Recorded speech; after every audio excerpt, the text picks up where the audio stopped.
From the LiveX studios in New York City, CHTV brings you two guys who like to think they know something about football.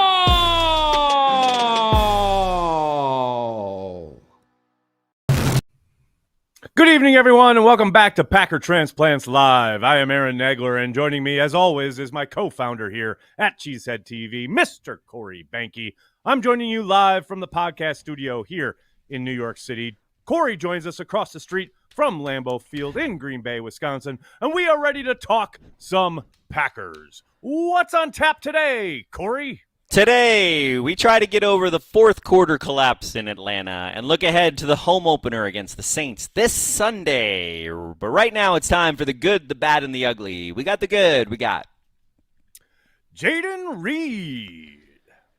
We got the bad. We got A.J. Dillon. Bumbling, stumbling, mumbling, fumbling.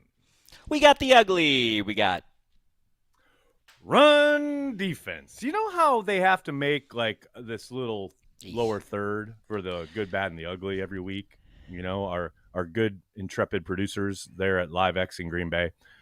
I think they could just, if they wanted to, you know, they could just permanently put run defense and that ugly plaque and just leave it there. Probably every week for the rest of the season is my guess. I'm just guessing here, but that's my guess. We're gonna get better. Okay. I like how you think. We're gonna get better. How you doing, Behnke? Although I'm good. I'm good. You know, besides the Packers losing, but I'm excited about the home opener. I'm already into the Saints game. Yes, sir. So, I'm excited about that. And also, I took my socks off in the sunroom, and because the air conditioning's blowing on my feet, it's so much better. Right. But now I realize I need to. I got some humidity on my glasses, so I gotta fix it. Corey literally arrived like 5 minutes ago, so we'll get him situated here. Don't lie, it was 10. 10 minutes? 10 minutes ago. We got a crack squad here. We're cooking with gas. We are definitely cooking. Speaking of cooking, you know what happens when you cook? Things get hot. And what we like to do here every week before we do anything else, let's talk about the hotness. Let's get to it.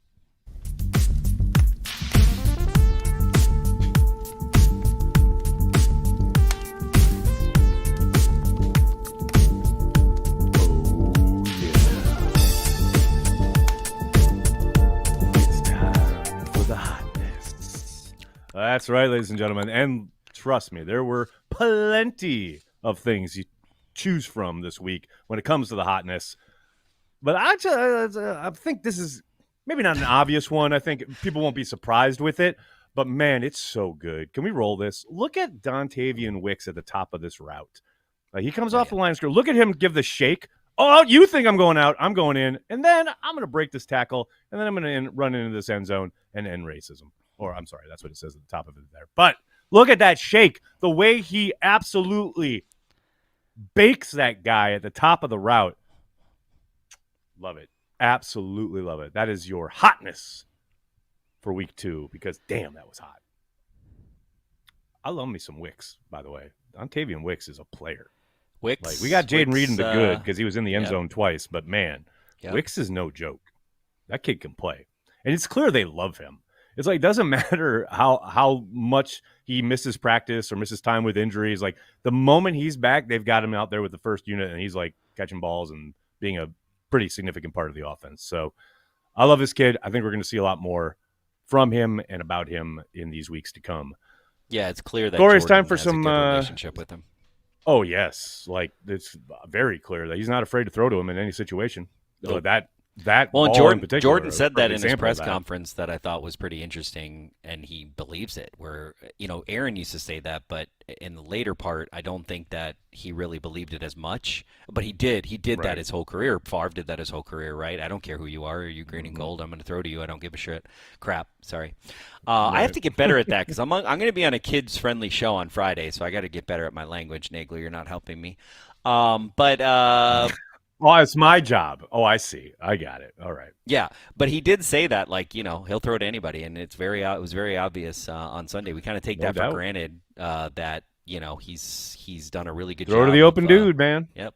100% is what you want your guy to do, and that he has been doing it. Let's get to some Packers news, and right off the bat, people, this is a very important update if you are planning on going to the home opener, Oh yeah. as many people undoubtedly watching and listening are, if you are going to the home opener or any game at Lambeau Field this year, update your Packers app.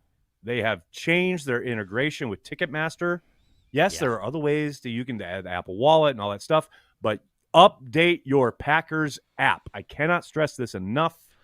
Trying to avoid those long-ass lines that we've seen in the past where things mess up and people don't get the update and blah, blah, blah. Update your Packers app if you're going to the game.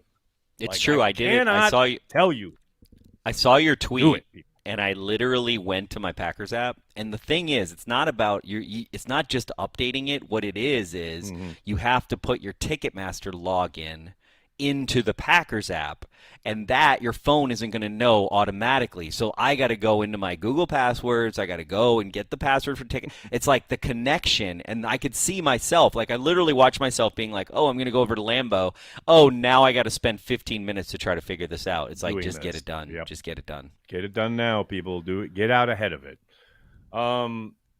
Someone who didn't get out ahead of it, as far as the chatter around his absence on Sunday, is David Bakhtiari, who we'll talk a little bit more about him later in the program, but kind of big news, I would say. David Bakhtiari is expected to miss another game.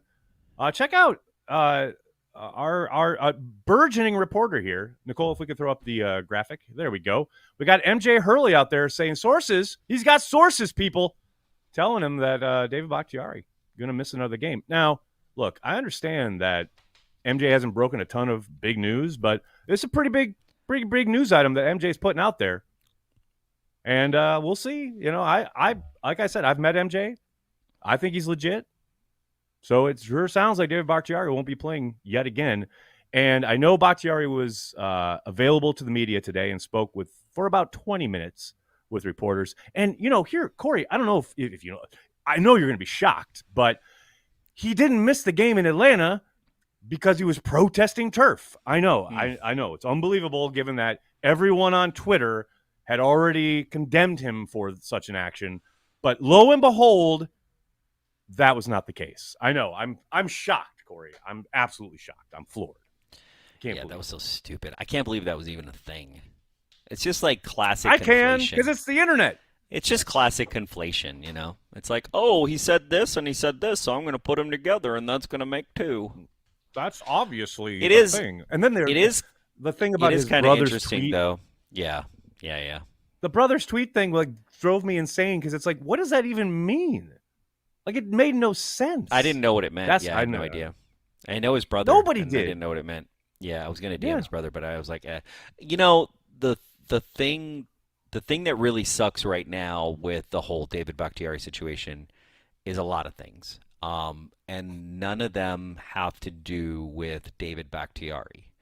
However, and what I want to say here is, like, he is not at fault for any of these things. It's not that he hasn't worked hard at I think the frustration, and you're starting to see the cracks, and not with the casuals, but with a lot of diehards, including reporters. You're starting to see the cracks of, like, you know, is this where we want to be? Like, why don't we have why haven't we done a bet for arguably, besides cornerback and quarterback, the left tackle position is, you know, to protect your quarterback is one of the most important positions in football. You know, Chad Clifton, for those of you that are old enough to remember, classically was one of our, you know, one of the reasons why, like, we've learned how important this position is, right? And the fact that we don't have a world star backup for this position right now is a little bit confusing to a lot of fans, I think. I mean, yes and no. They've done a really good job of cultivating talent, bringing talent along, but it's not like you can have an all-pro at every position. At left tackle? No. I mean, you've got two guys in Zach Tom and Quay Walker who can play the position. We've seen Yosh Nijman play the position. He started lots of games at left tackle, but no one's David Bakhtiari. You know, that's the thing. And David talked about it at his locker today. The quotes I saw where he's saying, like, people are asking, he was asked point blank, have you considered retiring? Because this is frustrating. And yeah, there's no doubt when he's not out on the field, The offensive line takes a major blow. It's a major hit. There's zero doubt about it. But you see how good he is when he's out there. He is still playing at an all-pro level. So for David, he is like, why would I retire when I'm still awesome? And I get that. I understand that. Some of the frustrations on the public side, I think, is just a lack of information, right? No, everybody wants all the information right away. When it's like, just wait until he speaks, which he did today. In the short term. And then that can help you alleviate some of that frustration rather than jumping to conclusions and being all upset about it. In the short term, but there's a bigger issue that I'm going to, and I love David Bakhtiari, and I think he brings an enormous value to our team. I don't know how to say this, but there's a business decision that I feel like isn't being made by the Packers. So it's like, okay, well, we're going to wait for this guy that historically in the last 2.5 years now is only going to be in 8 games or whatever it is, right? So, let's just realistically, right? 34 games plus we're about to play 3 games. That's 37 games. How many has he played for us, right? And the fact, and this has nothing to do with, I still think we should wait for the guy, but you made my point for me. Zach Tom has proven that he is a competent right tackle, right? Left tackle is a whole nother freaking level of the universe in the NFL, right? That it is the corner linchpin, weak side protection for your quarterback, right? Almost most people would argue more important than center, although I would not. But again, like it is the number one position. So to have a guy who is quote unquote has this injury for the last now 3 years, right? We should have won 2 playoff games having him in those games. So I can count. That's at least 3 years. It might even be 4. And we don't have a competent backup for his position. I think it's those two things, like not having a guy in the game. So how long do you wait for him, right? And I'm not saying we shouldn't wait for him, right? I'm not making a decision here. It's just it really feels like we're in a holding pattern and we're being held hostage, not by David, but by this, and we're not doing anything to get ourselves out of the hostage situation. That as a fan, I see long term that's how it feels. Well, here's my. I'm not saying I feel that way, by the way. I'm just doing a counterpoint there. That's all I'm doing. I know, and because the guy can't help he's injured, right? And like I never like to hate on a guy because he's injured, and that's not what I'm trying to do here at all. No, I hear you, and you're right. Here's the problem, right? They found a way of working towards the end of last season that enabled them to get him on the field with regularity outside of a crazy appendectomy that came up out of nowhere. But that has nothing to do with his knee, but they found a way of getting him out on the field every Sunday, knee intact enough where he could play and play at an insanely high level. So this offseason comes along and he thinks, okay, we found a way of working. We know this works, or at least they thought it did. They pay him the $15 million bonus this offseason, which people, I guess, kind of tend to forget about when they talk about cutting him or whatever. But so they pay him the bonus, and they're like, we know our way forward here, right? And seemingly throughout the summer, this has worked pretty well. They get to week 1. He hasn't practiced at all. Fresh as a daisy, gets out there for Chicago. And obviously something in the game or some reaction to playing through an entire game of football, possibly after such a long layoff, who knows? That's the reaction that his knee has had. There's swelling. There's something wrong with it. And now he's dealing with it all over again. And yes, is it frustrating? No question about it. But given the information that the Packers had last year, when they finally got him back, finally got him on the field, finally saw him looking like his old self, I understand why they went the route they went and didn't try to get rid of the guy. You know what I mean? Now, to your point, do they have to develop somebody at left tackle? Yeah, post haste. And maybe it is Quay Walker eventually. Who knows? David Bakhtiari wasn't David Bakhtiari his first start in the NFL. Nope. You know what I mean? Quay Walker is coming off a game where he's on the road, hostile environment, loud as hell, fast track, having to look inside on 3rd and long. Guys are able to tee off, etc., right? Let's see how he handles Lambeau. Friendly confines, 2 games in a row here. Who knows? Maybe David's back for the Lions game. I don't know. But it's like, I get the frustrations, but I also understand why the Packers have operated the way they have with David Bakhtiari. Yes, I understand what you just said, and I think what's missing, though, from Brian's strategy for some reason, okay, right, is that objectively, and I know I'm not the person to necessarily look at the Packers objectively, but I try. Objectively, looking at our playoff losses, those were driven in large part, in my opinion, by the offense's lack of production and or the offensive line, namely the left side, not really being able to do the things that Matt and Aaron wanted to accomplish. Okay? Yeah. So given, if you believe that, right, I believe that, given those, and we're talking about not just last year, right, we're talking about now 2 years, we're into year 3, right? And given that, I feel like Brian has neglected the line somewhat. Now, our line is better than a lot of lines in the NFL currently today, so I'm saying that with a grain of salt. But I do feel like, not – and this is a feeling, but not extending Corey Linsley, saying we can't afford him, right? And that's a little bit petty on me. But also not being able to do that, not prioritizing. Right. To me, it's a priority thing, right? Should left tackle be a journeyman you train, or should you really focus on that position because that's a really important position out of all of them that you probably shouldn't rotate around, right? I get it. Bakhtiari was a guard for a while too, by the way, wasn't he? Wasn't he like left guard? No, never. Oh, no. You're thinking of Mike Wall and TJ Lang, who bounced around. I was remembering somebody was a guard before. He was always a tackle. But here's the thing: like they have done more as far as like resources generally and growing their offensive line and finding guys who they can develop. And to your point, I get it. Yes, you didn't have guys to step in and play at an insanely high all-pro level in those playoff games. It sucks.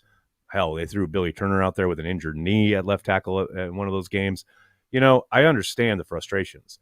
I think Brian has done a better job everywhere along the offensive line than most general managers in the NFL. Now, I agree with has that. he found the heir apparent? Has he found somebody who can play and could step in and play at Dave's level? No, of course not.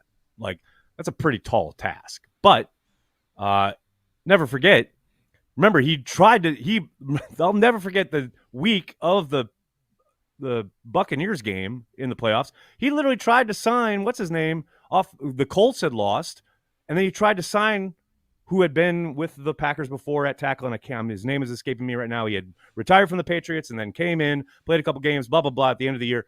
And then he tried to sign him, and then he literally got COVID that week that he was signed and was unavailable. It's not like Brian hasn't tried or made every single possible move to try and win a championship, especially shoring up an offensive line that, yes, came up short in those situations against the best defensive fronts in the game in these playoff games. Yeah, no doubt. But it's like, that thing that, and I've heard you're not the first to say these things. It's like that frustrates me when I don't think people understand. Like, you can't have, it's not the 90s. You can't have guys on the bench who are ready to take over. And I understand Dave's thing has gone on for a very long time. I think most people would say, so go sign someone, right? We know that's not how the Packers operate. Well, they've always grown. Yeah. They've always drafted and developed. Yeah. And they've done a pretty damn good job of that.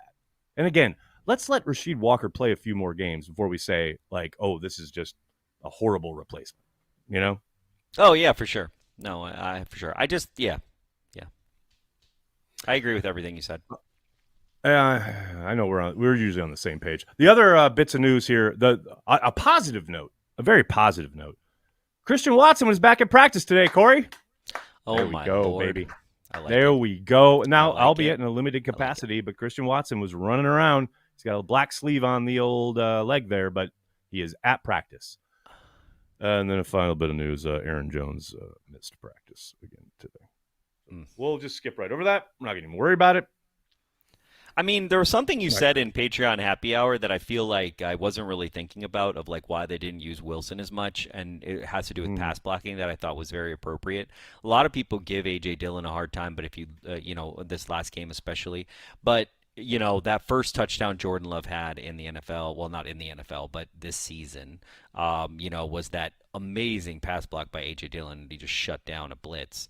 I wonder if the last 2 weeks with the Aaron Jones injury, the Packers aren't really trying to coach Emmanuel Wilson up on the pass blocking side so that he can be more utilized in the game. There was something you said in Patreon Happy Hour yesterday where you were talking about the reason that you felt like they used Patrick Taylor more was because the coaches and Jordan and the line could trust him to pass block, which if you are trying to do a 5-step drop or anything, where you need a little Right. time to develop, you really need to be able to trust the running back on those blitz pickups. And so my hope is Emmanuel Wilson can be that guy and hopefully develop a pass blocking, better pass blocking techniques so we can get him in the game, because I do think that guy, looking at him in preseason, could be a difference He's maker, explosive as having hell. Aaron Yeah. Jones out. Yeah. It was interesting, too, because he got a handful of carries, right, in that game in Atlanta. And it's funny. It's so obvious they have a very different kind of – but not a different, but they have, like, certain plays they like him for. And there was one run in particular where he looked, like, as you're saying, pretty damn explosive. You saw shades of what you saw this summer. But, yeah, I mean, I think it's pretty obvious that Taylor was in there primarily because they can trust him in pass pro. And that was no more apparent than the play where Jordan Love busted off that huge run. Atlanta tried to blitz the A-gap, and Taylor just walls his guy off, and that opens up the lane that Jordan steps up into and then takes off to the right. Taylor, he's not flashy. He's never going to be confused with like a game breaker, but man, he is dependable as hell. He knows the system. He knows exactly where he's supposed to be in pass pro at all times. And he's a dependable runner. Never forget, he came into that playoff game, the one where AJ got hurt, and he came in and had crucial carries down the stretch, and also came in and pass blocked. And that's what he does. That's his game. And he contributes on special teams. So you can understand why they brought him up these first 2 weeks. Interestingly enough, though, if they bring him up one more time, they got to sign him to the 53. Yeah. So that makes it even more interesting, because if you do, I would think if Aaron Jones can't play, they're probably going to have to, right? So then they have to sign him to the 53. What's the corresponding move? Intrigue everywhere, man. I hear Intrigue that, everywhere. and I do agree with you that they kept Emmanuel Wilson on the 53 and put Patrick Taylor in the practice squad because they were worried about poaching from other teams. But also, what that move does is it shows you that they believe Emmanuel Wilson has higher upside than Patrick Taylor. I do think that does show. I do think they played their hand in that. Yeah, I do not disagree in any way, shape, or form. Speaking of the offense, juggling this offensive line feels like it's going to be a bit of a full-time job for Stenovich and Butkus and company, because, man, like we said at the top, sounds like Bakhtiari won't play again. We know Jenkins is out for a few weeks. Now, what's interesting is they have not yet put Elton Jenkins on IR, which means, hopefully, that he might be back in 3 weeks. I know it's been termed a multiple-week injury. He talked to reporters in the locker room on Monday, said he'd be out for a couple. I think the word was a few weeks. So we'll see. If he doesn't go on IR, that's promising, obviously. But that doesn't. I mean, we're recording this on Wednesday. It could happen Thursday or Friday. Who knows? But they're going to be juggling along the front, and it's going to be fascinating to see if, because Sean Ryan hasn't been active yet.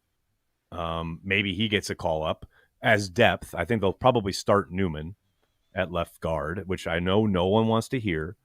But that's probably going to be out of the gate what they do. And don't forget, Mike Jordan, who they signed to their practice squad, I believe last week, he has starting experience in the league at least. It's not like he's a world beater. There's a reason he was out on the street. But, he's got starting experience. He's started several games, like 10, 13 games in his career in the league. So perhaps they bring him up at some point, maybe for this game. But there's going to be juggling going on. That you can count on that. I think, like we said, Quay Walker will most likely get the start. I've already seen a lot of people in the chat asking, move Zach Tom to left tackle. I don't think they go that route. I think Zach is absolutely fucking killing it at right tackle. You want to leave as many guys, I suspect they want to leave as many guys in place as possible. Like keep guys in a groove, everything that they've been working on for the past month, 2 months plus, let that work continue. And then, obviously you're going to have to scheme around a little bit of the deficiencies on the left side, but who knows? We could come out on Sunday, they have Zach Tom at left tackle, and they could have, a completely different line. We'll see. Anything's possible. But they'll be juggling.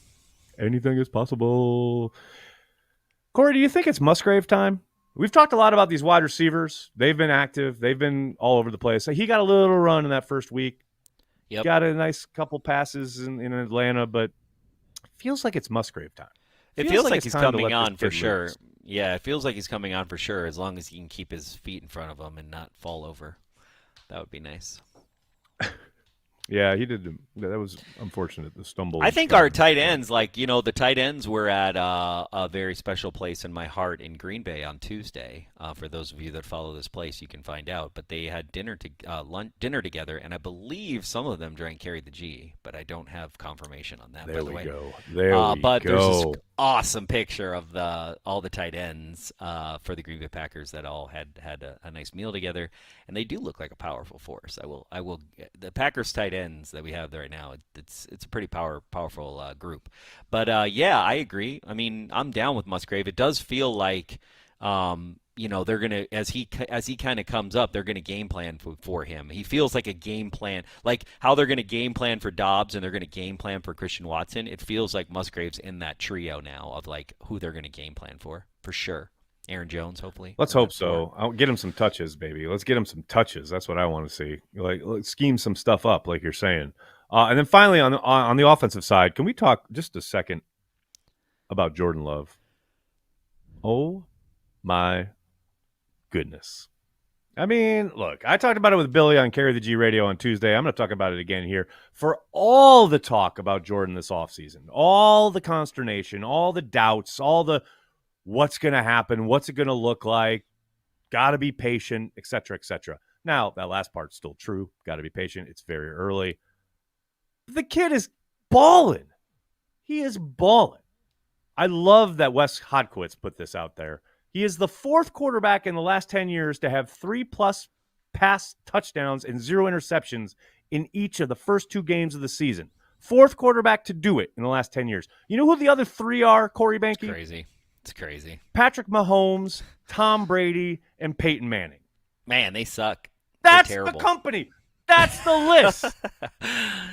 That's a terrible group. And look, no one's saying Jordan's arrived. Not saying he's ready to be a Hall of Famer. But God, did anyone think it would be this good this quick? I didn't. Brian. I thought he'd be good. I thought he'd move the ball. I thought they'd, fits and starts, and that's kind of what's happened. But I sure as hell didn't expect them to be nearly as efficient as they've been on offense already. Obviously, room for improvement, no doubt about it. But God damn, this kid is just throwing touchdowns. That's all he does. Now, of course, one of them in Atlanta is the push pass to Reed. I get it. But you also had one kind of stolen from him on that gorgeous throw to Wicks on the corner route where the DB definitely gets away with one. But regardless, the man is producing. I mean, what's crazy to me is, and it kind of tracks with like corporate everything, right? It's like everybody goes, "Oh, Warren Buffett, he's a genius. He has," and what does Warren Buffett do? He has a long-term strategy. He thinks about value, and he thinks long-term, right? He doesn't think quarter to quarter or year to year, okay? And at this point, any idiot and the analyst who doesn't look at this, like, how can you own an NFL team and not price in 3 years for your rookie quarterback, right? Or 2 years for your rookie quarterback? Because the Green Bay Packers, the Green Bay Packers have laid a formula now. But you can't overlook this anymore. You can't overvalue this, okay? Aaron Rodgers to Jordan. I mean, now I'm not saying he's going to be as good as Aaron Rodgers or Brett Favre, but clearly him not playing for a minute during the transition between his college to pro on the same team with the same people, growing up with people, Christian Watson, right? Dobbs. Can you imagine a rookie quarterback coming in and having the relationships he has with the rest of his offense in his first year? No. Right. So you might be a good quarterback, but look at Peyton Manning. Look at all these other quarterbacks in their first year when they're forced to play in the middle of the season. It's like it's incredible to me that 31 other teams have never tried this approach. It's incredible. It's incredible that the Packers are now on the second time. It's like, hey, it's a good formula. It works, and maybe we don't make a Hall of Famer, but guess what? We're not missing a step. The Packers right now have the same freaking problems we've always had, and one of those problems is not quarterback, which is insane to me. I will counter that, sir. Look, here's what's fucking amazing to me. Last year, the Packers ranked 23rd in touchdown efficiency in the red zone. Like scoring TDs when you get in the red zone. Last year, they were ranked 23rd. You know where they are this year, Corey Behnke, through 2 games? First 2 games of the year. You know where they're at? Where's that? They're number 1. They're number 1 in the NFL. They have converted in the red zone. They have made red zone trips into touchdowns 83% of the time. They're 5 of 6. Well, That's I pretty know damn good. everybody's going to give me a hard time, but I blame one person for that 23 ranking. I can't imagine who that might be. I wonder, Mr. Second Guess, make it too fucking complicated for everybody and not tell anybody what the goddamn hand signals are in the red zone, Mr. whatever his name was. Oh, yeah. I just teed that up for you. I love it. Jesus. You I want knew somebody to blame for exactly where that you'd take 23? That's where you go, okay? Maybe just run the offense. Maybe just run the offense instead of overthinking every fucking goddamn play. Okay, I told myself I was not going to curse, but I did it. You're working on that Friday kids appearance. I get it. Yeah, I feel it. I feel it. It's good. Get it all out now. That's probably the best route to take. Well, hey, that was fun talking about the offense and the efficiency and the scoring and all the good stuff. Now let's talk about the defense. Same as it ever was. Same as it ever was, baby. Remember Kenny Clark talking about how they had a new plan? Man, I love Kenny. You know, he's been on CHTV several times. We love Kenny. So this is not a shot at Kenny. But it was funny watching all the kind of reaction to that quote in training camp. They got a new plan. And then we go to Chicago, and it's like, oh, the new plan. It's working. Then you get to Atlanta, and, oh, look, here's a team that knows how to run the fucking ball and knows how to do it very well and has 2 really talented backs and knows how to take advantage of your everything you're trying to do up front on defense. And same as it ever was. Same as it ever was. Man, I mean, there were moments in that game where you just saw this soft-ass, too high shell, corners playing 10 yards off against a team that wants to run the ball. Against Ritter at quarterback. That's my biggest issue is that my biggest what problem are we is doing? when you go against a quarterback that has all 3 phases, right? Clearly Ritter could not throw the ball. Okay, so my problem is that this defense, my problem, and take Joe Barry out of this, everybody's going to blame Joe Barry, but right. My biggest problem is that the defensive line cannot pivot. Pass rushing is not our problem. We are even better pass rushers than we were last year, in my opinion, so far, what we've seen on tape. Yeah, I agree. But they're active we have this inability to pivot to a contained pass rush. And I don't understand. Rashawn Gary is as guilty as anybody else on our team of this. If you look at the game, we literally, he's a contained quarterback, so we have to pivot to a contained pass rush. And the only times this guy beat us is when we didn't follow our own contain rules. Yes, we played off. Yes, Devondre Campbell was 6 yards off and they only needed 2. I get all that, and I totally agree with all that. But if we could just pivot between a true pass rush and a contained pass rush better, I feel like we would just be a better defense overall, honestly. I'm glad you brought up the Devondre Campbell thing. Can we talk about that for a second? That was ridiculous. So the internet lost its mind. I should have clipped the still, but the internet lost its mind over Devondre Campbell playing man coverage out wide against Robinson on that critical 3rd down. And it's like, I couldn't believe some of the questions that Matt had to answer about that play. It's like, do people not understand the mechanics of it? It's like, okay, you're both in a huddle. Both teams are huddled up. Here they are. Here's a visual representation of the huddle. These 2 hands, right? One hand gets the call. The other hand gets their call. Now there's a play clock going down. Tick, tick, tick, tick. What are we going to do? We're going to run this. Or what are we going to do? We're going to run this. And then, with about 15 seconds left, one huddle breaks. And then the other huddle goes, oh, we got to break now too because we got to make sure we're manned up because it's a man call. When you're in the huddle, you don't know where they're going. You just know it's a man call. So then everyone breaks, and Devondre Campbell, who in this man call, this particular call, has Robinson. That's it. You have the back. That's the call. Well, 90% of the time you think, okay, he's going to line up at the backfield, and I've got him if he comes out of the backfield, fine. But lo and behold, the Falcons, probably from scouting, probably from tendencies, know, okay, we're going to spread out. We're going to go empty. We're going to put the running back at 1, which is traditionally where a wide receiver lines up. But because it's a man call, as you're breaking the huddle, the linebacker now has to run out and guard him as though he's a corner. At this point, there's like 10 seconds left on the play clock. So I hear everyone screaming, change the call, change the call. Yeah, that's real easy to do. And I think Madden's kind of killed people with this because it's like, you can change the call, but then you got to get guys in position for the call that you've changed to. So now you're going to zone it. Just zone it, right? Okay, yeah, because Devondre Campbell has a ton of experience playing corner in cover 2. Like, if you just want to zone it. Like, the Falcons just got a very advantageous matchup, probably through study and probably through tendency breaking. That's just a win for them. It's not that there's a million reasons to be upset with Joe Barry. That play is not one of them. And that's my rant about that. I hear that. I think that play is indicative of a couple things, in my opinion. One, Robinson's fucking torching you all day, by the way.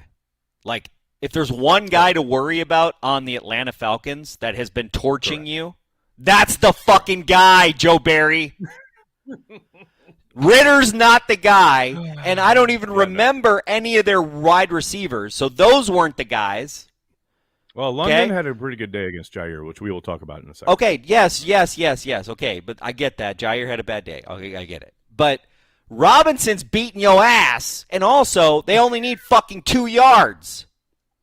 So figure it out or call a timeout. This is my thing. My thing with the Green Bay Packers right now is there is a decided lack of coaching leadership. And I think this is why Matt was so pissed off at his press conference. I know he said execution, smexecution, whatever the fuck.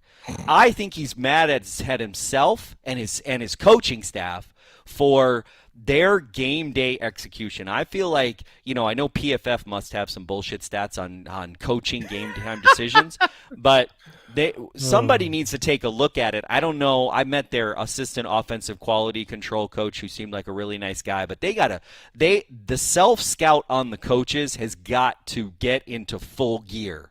Because this nonsense with the freaking field goal early in the game, that's a coaching mistake. That's a coaching mistake. That's a game-time coaching mistake. Not having Devondre Campbell in the right place when you only need 2 yards, or everything we bitch about Joe Barry on the fact of they're playing 6 yards off and they need 4 yards. Like, come on. Those are coaching mistakes. Somebody is calling either the wrong play or they're not getting guys in a position to make plays. And I know it comes down to execution, and I know our offense didn't execute in the fourth quarter, and I do blame the offense for their lack of execution and lack of at least just getting first downs, right, and running down the clock. Yeah, but complimentary football.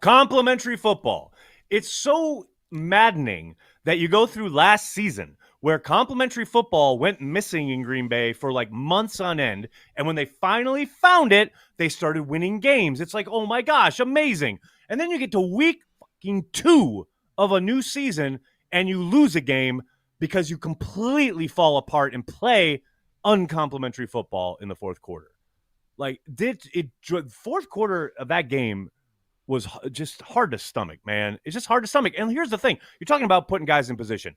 Look, Quay Walker needs to catch that interception. Yep. Jair Alexander, +1,000,000% needs to house that, right? Yep. I get players got to make plays, and there are plenty of examples in that game. But to your point, Corey, man, Robinson and the running game in general is absolutely killing you again and again and again, and you are doing absolutely nothing about it. The closest Joe did to doing anything about it was adding an extra defensive lineman. Yep. That's about it. Well, and the other problem is your defensive line. Like, guys, Ritter is not going to beat you with his arm, but he may beat you with his foot, and he did that. The only time he beat us, like, consistently was with his feet because we can't set the edge because we're trying to freaking sack him instead of just contain him. Like, contain him and let Jair and Quay and Devondre run it back for a freaking interception. Like, that's your job today. They need no. So we've mentioned Jair a couple times. They need better from Jair. Look, they need better. Jair is a premium player in the NFL. They have paid him like a premium player in the NFL because he is one. He is one of the best corners. You heard him last year after he shut down Justin Jefferson in that Vikings game. That Jair, that's the standard. That wasn't on display in Atlanta. They need that Jair week in and week out. I do think, and this is not like it's not Barry's fault, right? Like Jair has to play. He has to play at a high level. That's on Jair. But I do think when you're consistently calling soft-ass zone again and again and again and again, your premium high-price corner who really excels at bump and run coverage and really wants to take that lead receiver, blah, blah, blah. Yeah, you blunt his edge a little bit. Now, again, it's on Jair to keep himself up in the fray and blah, blah, blah. But, man, help him. Help your guys. You play to their strengths. Yeah. That's all I'm ever asking. That's all I'm ever asking. Well, that to me, I mean, that, and I know we're going to get to our Deion quote of the week, but that to me is where coaches like Deion Sanders understand, right? Because they do things unorthodox because they have players who are unorthodox and they play to their strengths. And that's where I think the rigidity in your game planning, you know, it's kind of like we say, we got to get Aaron Jones the ball because he's a playmaker, right? So guess what? You have to, that's a priority, right? So the priority of you having to, like, how do we make Jair a playmaker? Well, maybe we allow him to, you know, be man on people and play them press and maybe give up the risk just on Jair, right? Or not give him help sometimes to give him like, hey, he was able to get that play. He was able to make this amazing play because we trusted him to make the play. So yeah, maybe we get, okay, and you give up a touchdown or you give up a big play. Okay, then you don't do that anymore. But if you don't, you know, it's one of these things where I never say, like, you should never take someone and just throw them into the swimming pool, right? But if a guy's on the fucking diving board, push him. It's fine. Push him. Let him see what's going to happen. See what you got. Yeah, Joe Barry, the conservatism on the defense and also, like, the rigidity. The rigidity. No, you had it. The rigidity of the structure and his adherence to it. That's the frustration. You nailed it there. That's 1,000,000,000% it. You know, and look, you can talk about the end of last year and the way they were able to generate turnovers, and they played a lot of cover 2 and a lot of cover 6. I understand it. But you also saw how Jair rose to that challenge against the Vikings. And he's done it before. He's done it against the Bengals. He's done it where, you know, typically there are superstar wide receivers that you want your best guy on. And when you allow him to do that, he rises to that challenge. And to your point, yeah, sometimes he's going to get beat. Every corner does. Like, no question about it. But, man, I'd much rather go down swinging with my best players doing what they're good at than ask him to play soft-ass zone, come up and tackle. Oh, everybody rally to the ball. Well, it's easy to say that on a Wednesday when you're at practice. It's a whole other world when it's 50, 60, 70 fucking plays into the Falcons' offensive sets, and they're just gashing you with the run over and over and over again, and you're doing absolutely nothing to stop it. You know, if I'm on the defense, I'm like, what are we doing here? You know, yeah, it's frustrating. It's very, very frustrating. But I want to end on a good note talking about the defense because we mentioned Quay. He 100% should have brought that interception in. There's no doubt. And there's a play early in the game where he absolutely should have at least knocked it down, if not maybe had another interception.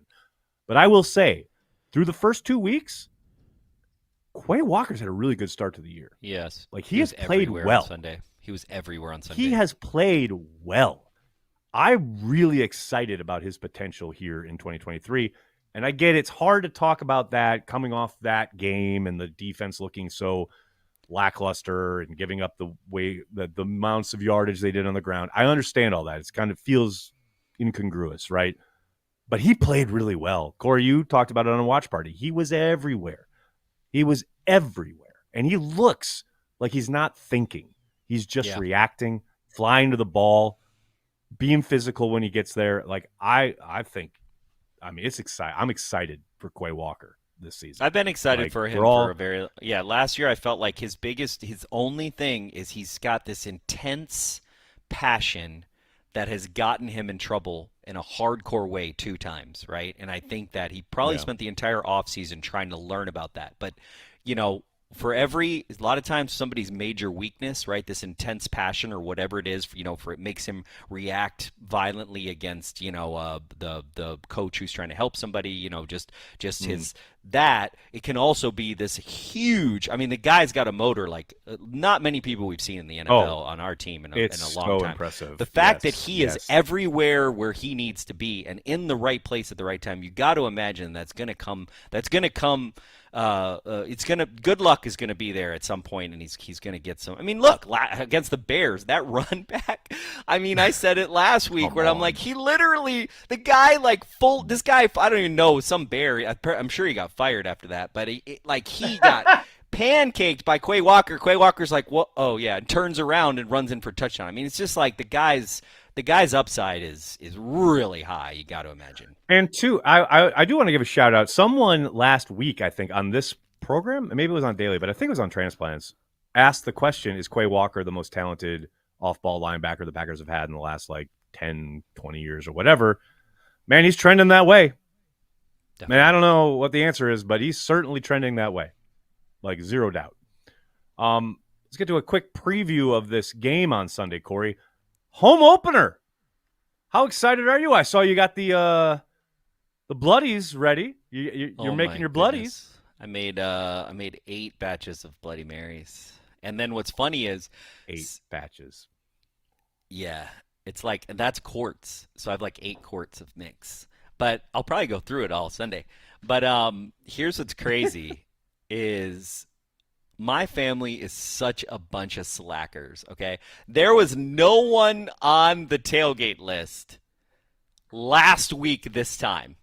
There are now 18 people on the list. I was just going to ask. You want to talk about procrastinating? It's and then, I just found out Maggie Loney's going to be here. She texted me today. Yes, and then Dusty's I will coming. send you a name. Dusty's coming, and we have another friend of CHTV who's going to be in town that I have to send you a name. Great. It's awesome. Dusty's coming. I'm going to hang out with Dusty. We're going to talk about X's and O's and funds and Packers playbook. Hey, if you guys haven't checked out Packers playbook, you got to do it. Dusty gets to break down Packers film with John Kuhn, who literally got nominated for the 2024 class of the Pro Football Hall of Fame yesterday on our channel. That happens every week. Wait, what? To me. Yeah, John Kuhn up for the Pro Football Hall of Fame. Official yesterday. Yes, really? Sir. Yep, 1,000%. They literally broke the news to him while he was live on the radio. It's amazing. Billy, if you go back through my timeline last night, I put it on Twitter. It's so great. It's such a great moment. It's really, really cool. That's cool. Yeah, it's amazing. And he's on Cheesehead TV every week. That's nuts. That's what's more nuts. All right, this Saints game, 3 quick points. Saints safety Marcus May will miss the game due to a suspension. He has been their leading tackler. He's been all over the place. He did go a little viral because Carolina's quarterback basically put him on skates on national television the other night. But that's a pretty big blow for the Saints, and that's a good thing for the Packers. No doubt about it. The next one is, hey, our old buddy Taysom Hill is coming to town, and he could be a problem if Joe Barry wants to play his light boxes. They ran against the Carolina Panthers. I think Andy Herman pointed it out. You can expect Taysom Hill through the A-gap probably 20 times if Joe Barry is going to be fooling around. Yeah. And I know last time we went down there in 2020, he fumbled, and everybody was like, ha, and I get it. But he could be a problem. I don't see. But here, I'm going to leave you on a good note. I don't see Taysom Hill being the reason we lose that game, and I'm sure that's going to. No, not lose. I'm not saying this is the reason they lose, but it could be a problem. Hey, here's a good thing. Packers are favorites heading into this game. Oh, they are? I thought we were 6-point deficit. No, they're favored at 2. So I was like, Andy Herman early on, I think, put that we were 6-point. They had a 6-point edge, and then that meant 3 points. And I'm like, on what earth are you living with that? Okay, that makes sense. That makes sense. That makes sense. Well, yeah. We should be though. Yes. Yes. 100%. Who do the Saints have to be afraid of? The safety that's out. their defense. Their defense is really good and has played very well. They have kept opponents under 20 points the last 10 games going back to last year. So yeah, they're legit. You know who's gonna get if he plays, he's getting a touchdown. You know who that is? Who's that? Christian Watson, baby.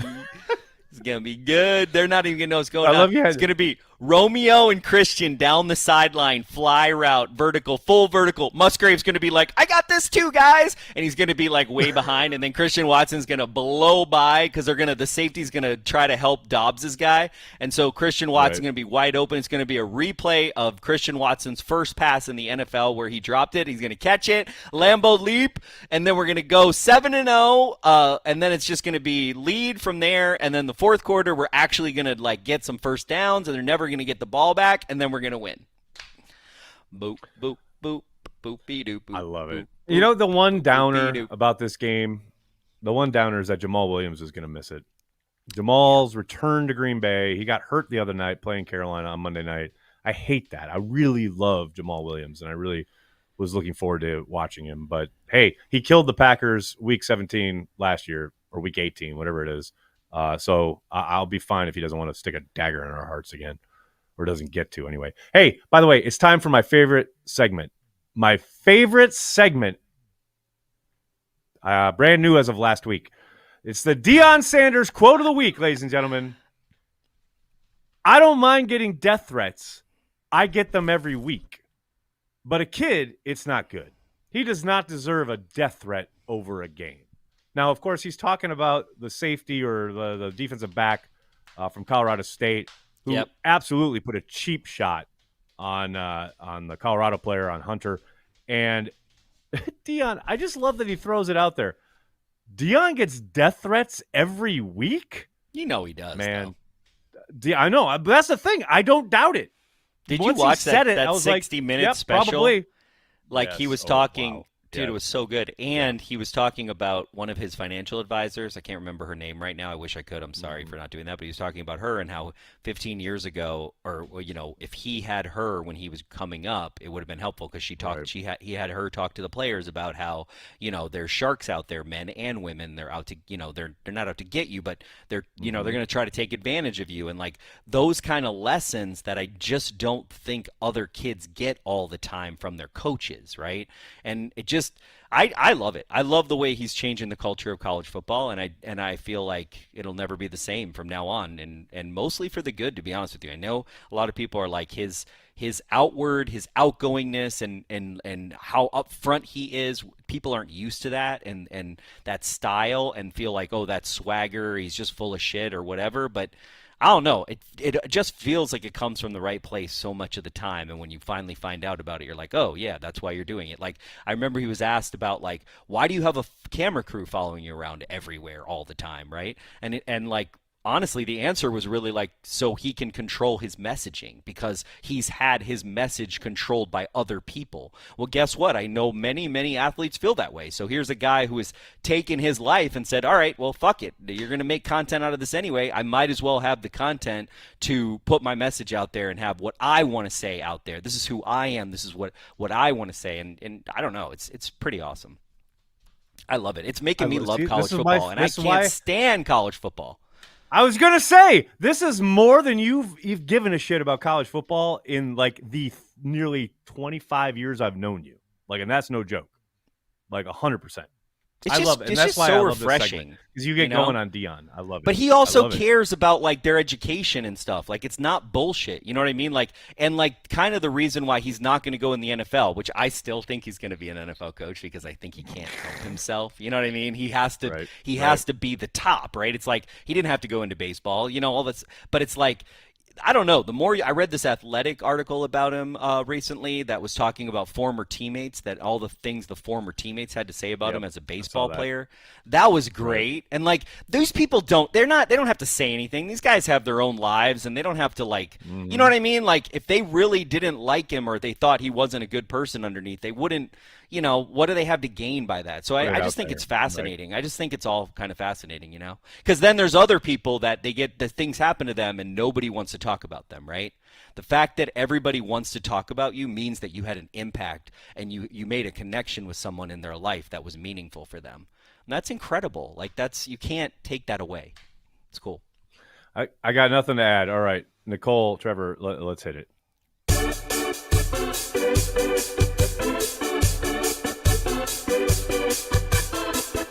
This week in the Packer blogosphere.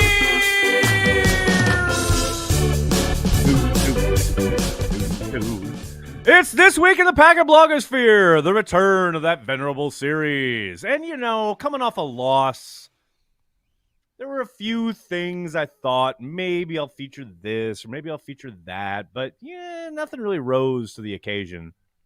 So sometimes we do this here at Cheesehead TV. We're featuring ourselves. Because you know what's the coolest fucking thing in the Packers blogosphere this week? Corey Behnke, Tyler Herrick at the Tap Yard in Brookfield on Friday night from 6 to 8. You like that graphic? I love how Tyler like put the creepiest photo of him he could. He didn't. I did. I literally put this together that? like 3 minutes before. I was like, wow, we have a showed poster? Up. This is great. I like it. I like that. Not bad, right? Look at that. Look at the Tap Yard in the background. And then we got both logos. We got you and Tyler. And Cass, shout out Cass because she's cut out of the picture. She's standing right next to you, but you can't see her face. So there you go. Look at that. All the information you need. Friday at the Tap Yard in Brookfield from 6 to 8 p.m. Corey Behnke, Tyler Herrick, all of you drinking some Carry the G. Be there, people. See? Should be fun. Should be good. Should be Milwaukee. Can't wait for you Carry guys to the come G out. in general. Come on now. Carry the G, people. We love it when you guys tag us. We love it when you show us any kind of love on social. We really appreciate it. Keep it up. Thank you for all of your support. It's awesome. You ready to get to their old socials there, Corey? Yeah, let's do it. We got Jocelyn. Jocelyn early on. I understand growing pains, but that fourth quarter was painful to watch. Week 1 was playing out in a similar fashion until Bears went full suck. Thanks for the super chat, Jocelyn. Glad you could vent your feelings on this here show. Ryan Willie, thanks for the super chat. Any more new locations for Carry the G beer? I put my request in on that website. Ryan, thank you for putting your request in. Yes, we added many, many, many locations. We went from 3 locations in Green Bay. We added another 8 in Green Bay. We have 2 now in Marinette. We just added a Crivets for our friend Luke Laga, and we added bunch of Madison locations. We're looking for Northwest. Bunch of Madison. Milwaukee alone almost has like 100 locations, by the way, and we're still not done. Milwaukee is carpet bombed, no doubt. So we almost have 200 confirmed locations, and we have a little bit of a lag. So what happens is we don't get the list till 3 days after it hits the stores. So hopefully on Friday, while I'm at the Tap Yard, Aaron is going to be furiously adding new. I'm actually trying to add a map or a spreadsheet for Aaron to make his life easier because him and I have to add all the locations. So we'll look for at least 100 to 200 more locations in the state of Wisconsin. I think our hope overall is to have anywhere from 400 to 500 locations. I literally pulled that out of my ass, but given what we're currently doing, that's where I'm anticipating that we will be. It feels like it, no doubt. Many, many, many, many, many, many more locations coming to a establishment that serves drinks near you. Then we got Jason Sayre. Jason, how do you guys think Nixon played? It didn't seem very good while I was watching. I would love to see Valentine get in there. Thank you for the super chat. That's an interesting question. We talked a little bit about this in week 1 because he is up and down in the slot. And Andy and I talked about this on Let's Talk Football a couple weeks ago. Like, it was one of the more under kind of reported and or talked about things of the summer is how up and down he was in the slot, right? The thing with Valentine is he played predominantly outside this summer, preseason, etc. But they did run him at the nickel spot at that third line, the third corner spot towards the end of the summer. You got a few snaps at it in the preseason there towards the end. That might be something they look at, but you got to remember, here's the thing. What they like about Nixon is his physicality, right? He's a willing tackler. He's going to get in there. He's going to stick his nose in, especially against the run, although, You can make the jokes all you want about this week because no one really stuck their nose in there against the run. But that's what they like about him, right? Like, yes, he does get taken advantage of in coverage at times, but he's a very willing tackler, and he's a very physical dude, and he breaks down pretty well in space, which you have to be able to do at that nickel spot. Again, they did train Valentine up in that spot a little bit towards the end of the summer, so maybe that's a move they make down the line if they make the determination that they just think Nixon's not getting it done. But I do think Nixon will be given every opportunity to continue there. And I do suspect the more he plays, the better it'll get. You got to remember, he's been very in and out of the lineup last year, right? Like this year, they've really solidified him as the nickel corner. I think they give him at least probably 2 or 3 more weeks to kind of settle those mistakes down a little bit, learn from whatever he sees week to week. But after, you get to maybe the bye week and they don't think it's working, maybe they elevate Valentine there. That's a possibility. And then there's Stokes to put in the conversation as well, coming off PUP, hopefully. Soder, likability level of his team makes dealing with the Atlanta meltdown so much easier to deal with. Move on, get better, don't do it again this week. That's pretty positive coming from. That's a really good point. I have a picture in our new Airbnb, shout out Packer Bungalow, and it is a picture of Randy Wright, and it is signed, and I need to out. You do not. I have it. Next to the fridge, so I think Soder needs to stay there when he comes to Green Bay. Next time I'm in Green Bay, I have to get a photo of myself. Well, and it's funny because there's a Randy Wright next to the fridge, but then as you walk out, there's a Don Majkowski, and then I also have a Gene Bratkowski signed. That's pretty nice too. That is fucking amazing. A lot of 80s quarterbacks. The whole kitchen in Packer Bungalow is devoted to basically shitty-ass players from the 80s. Awesome. I love it. Stop. Wait. Before you go on, tell the people, because you and I know what it is, and maybe a few people on social know what it is, but tell people what Packer Bungalow is. A lot of people probably don't know. Yeah, so Packer Bungalow, if you check it out, it's on Airbnb. It is an Airbnb that we have that's close to our house that we're renting out for fans. Tom Grossi has stayed there, so we've had celebrities there. It's available. It's about 2 blocks from the stadium, so we're 1 block. It's 2 blocks. It's really cool. You Check it out. You can legit see the stadium from the driveway. It's awesome. Yeah, you can from the driveway. Aaron and I did a fake tailgate there where we had everybody come over and do a tailgate like we were having fun. It was kind of fun. And you can see Lambeau Field. It's pretty cool. Everybody that comes in the driveway, they're like, "Oh my goodness, you can see the stadium. It's really cool." And actually, you can sleep. One of the bedrooms, and I can't even do this in my house. One of the bedrooms you can sleep in, and you can look at Lambeau, and it's really nice from your bed.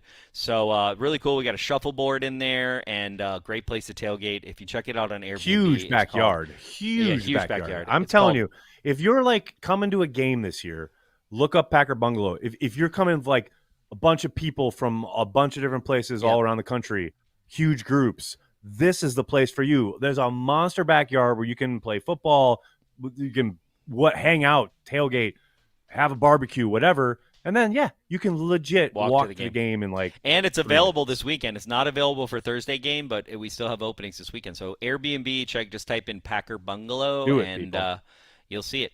Ryan Willie, thanks for Super Chat. Do you think they'll honor Peppers next year after he gets in the Hall of Fame? Good question. 3 years? I mean, they'll probably do something.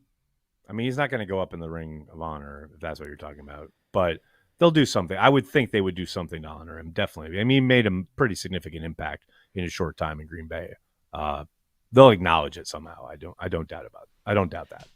Mike, going to be at Stadium View Sunday. They have Carry the G there, Corey. They do not currently, but we are working on getting it there. We're trying to get it to the distillery in 1919 right now, but yes, it is not currently at Stadium View, but we're trying to get cans there for sure.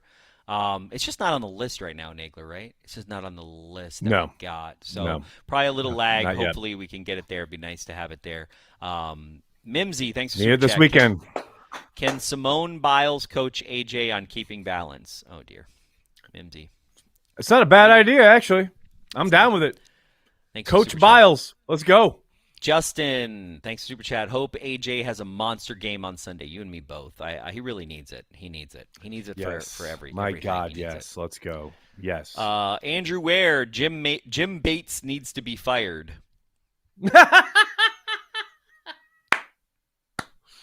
What a callback. What a am I callback. missing? What am I missing? Jim Bates was the defensive coordinator that got fired by Mike McCarthy. Jim Bates, old school. I totally forgot about that. Wow, I blocked that out. you- Andrew Hull got got my carry the G in Sun Prairie and Woodman's today. Ooh, Sun Prairie. Shout out. There you Madison. go, Sun Prairie. Love What's it. up?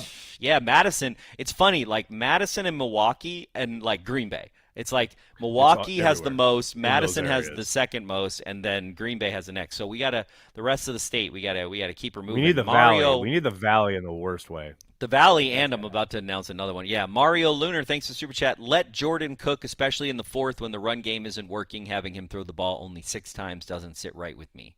In the fourth quarter? Yeah, but like, only 6 times. But like, they weren't picking up first downs. Like, I don't. It's not about volume. It's about first downs. Yeah, it's about first downs. You get first downs. You got to convert.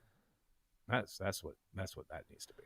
James, we need that beer up north. I could not agree with you more, James. I have sent so many. 100%, Northwest James. Wisconsin is our number one ask, God. and I'm like, do you guys actually work up there? Not Northwest Wisconsin, but our distributor. I'm like, what is going on? Right. Does no one like? We got all these We requests have for Northwest so Wisconsin. many people who want this beer, in and I Northwest haven't Wisconsin. seen Northwest We are Wisconsin. begging the I'm just distributor. like, I'm so Begging them. confused. I'm so confused. Trust Begging. me. I'm very confused as well as everybody else. But we'll get there. We're working on it. Justin, hey, Corey gets to enjoy the Badger game at the Tap House 6 p.m. Friday night since he's a college football guy now. Thank you for the super chat. There you go. Let's go. Is Colorado playing Friday night? Who are these Badgers you speak of? Saturday. I'm a Phoenix fan. I believe they play I'm a Saturday. Phoenix, not Badgers. Phoenix. Yes, sir. Phoenix. We know. Jonathan Hale, thanks for the super chat. Don't care if it's a controversial rule. I'd love to see Carr fumble it through the end zone again on Sunday. Yes! What a great call. Hilarious. That's great. didn't see it. Fantastic. What Last happened? time he was a Lambeau, right? Oh, when he was a Raider. Yeah, that shit was. When he was a hilarious. Raider. I think that was Matt's first year. Let's go. I'm all in. Yeah. Yes. Thanks for the super It's chat. a tradition. Sorry. Tonezilla, that's a hilarious name. Carry the G in Mount Pleasant Festival Foods tomorrow! Exclamation point. Let's go. It is, or you're getting it, Tonezilla. He's getting it, I think. That's why. God is a Tomorrow, myth. baby. No carry the G in Manitowoc. What kind of evil is this? I agree with you. I agree. The other thing is I got the list for freaking Northeast Wisconsin, and there was no Door County, and there was no Manitowoc. Oh.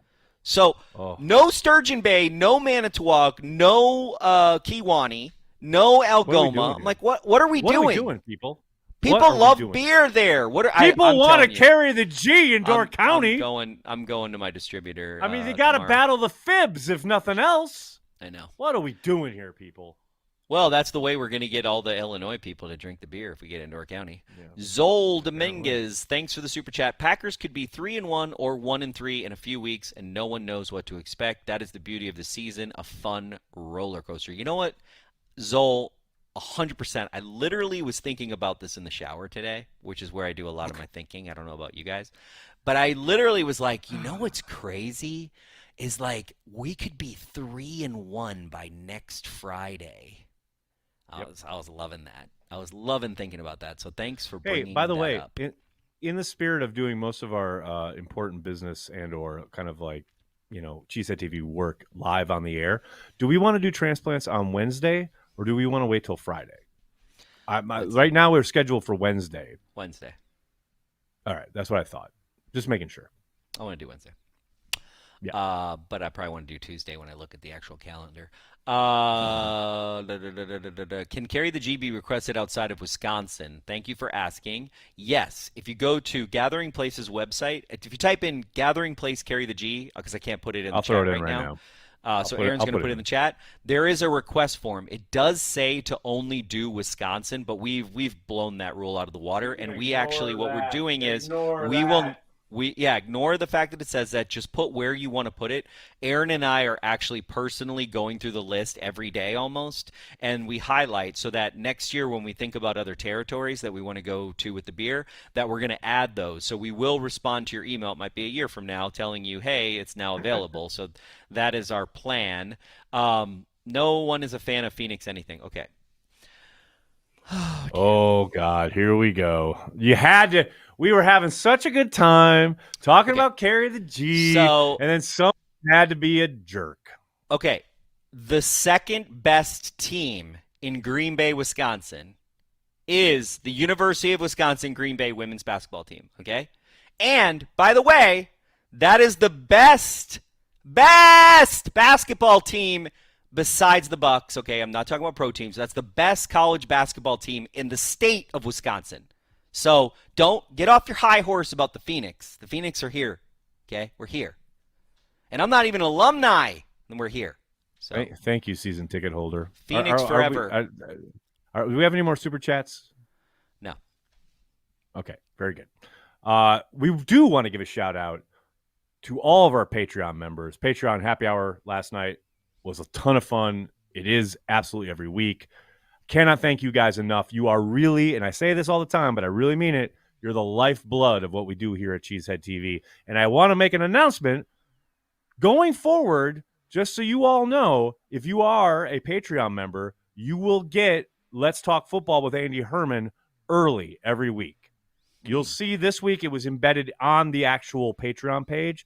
That video will be live the day before it goes up on our YouTube channel. So that's just the latest thing you get. You get discount on our merch, get access to the happy hour. That's just the latest thing that you'll get to say thank you for being Patreon members, because you guys really, really are the lifeblood, the rock solid core of what we do here at Cheesehead TV. You guys have been there from the start. We really appreciate you. And, of course, the Carry the G Club members on YouTube. You guys kill it each and every week on Watch Party, Packers Daily. We cannot exist without you. So thank you so much for the support. Corey, you got anything else for the fine folks at home? Let's beat the Saints on Sunday, baby. There you go, baby. That's what I'm talking about. That'll do it for this episode of Packer Transplants. We'd like to thank everyone who makes Cheesehead TV part of their daily Packers routine. We are and will always be devoted to Green Bay Packers fans worldwide. I think it's a fluid situation, and I know you guys love it, especially Nagler. I can see you smirking at me right there. We're going to take it one day at a time, and it's going to be fluid, though. That's all I can tell you.